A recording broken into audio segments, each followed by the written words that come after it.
and you start saying, oh, I want to be like Tom Brady. No, you don't. I want to be like Steve Barton. Okay. Some people want me to be like they are. No.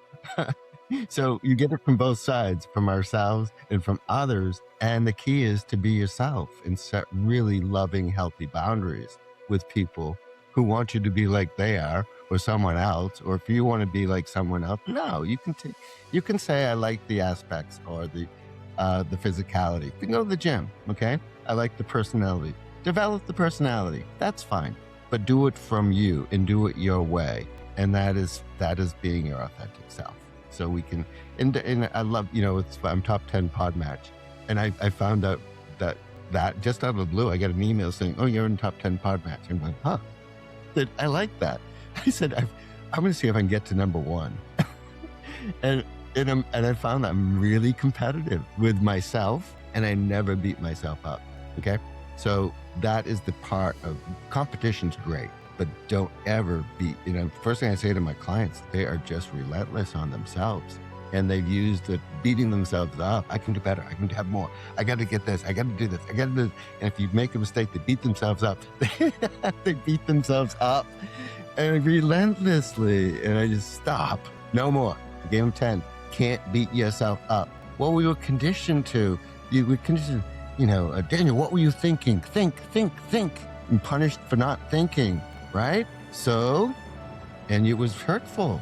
So you take that on from the teacher or the parent or the grandparent who said, what were you thinking, and punishing you for not thinking. So we get trained to think and overthink.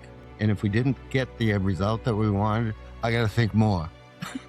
No, you got to let it go. You have to let go of all those thoughts so new thoughts can come in.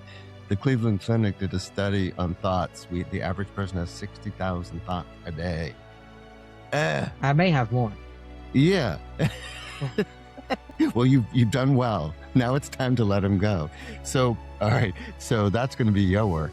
And of those 60,000 thoughts, 80% of those thoughts are from the past. Okay. Of those 60,000 thoughts, 80% of those are negative. Makes sense. Those are horrible odds to use, okay, if to go to Vegas with, okay? So terrible.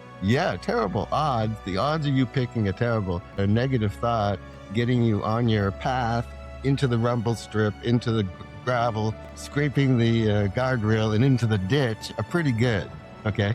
So eventually you end up in the ditch until you wake up and saying, oh, there's something else. And one thing that I would like to add here is that comparison is the thief of joy.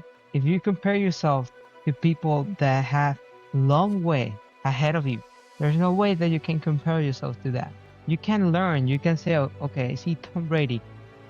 What can I learn from Tom Brady that I can apply to myself and still be myself, right? Maybe the word ethic, maybe, or something else, right? You can add a little thing, but some people try to compare themselves. If I were to compare my podcast, for example, to Joe Rogan, right? It wouldn't be a fair comparison because he has more than 1,000 episodes, right? He has way more experience than me, and he has way more connections than I do. If I do that, I'm in a road to say to myself, this is not worth it. But what you're not realizing is that Joe Rogan started at 0, and you also started at 0. And your increasement will come. You have to stay at it and compare yourself. Not compare yourself. Learn from those people and see things that can be applied to the thing that you're doing. For example, my thing is the podcast, or for you right now is the book that you're writing, or anything that you're doing right now with the personal coaching, right? Grab the things that you can add to you, but don't compare yourself to be Tom Brady, right? Because that's not a fair comparison. You're never going to be Tom Brady. You're going to be, for example, Daniel Lugo, Steve Barton. Thank you so much for watching. Don't forget to subscribe, like, and share with the people that you love. I also created a community called Boy in the Storm where we can share a journey together. So click the link down in the description and join the movement.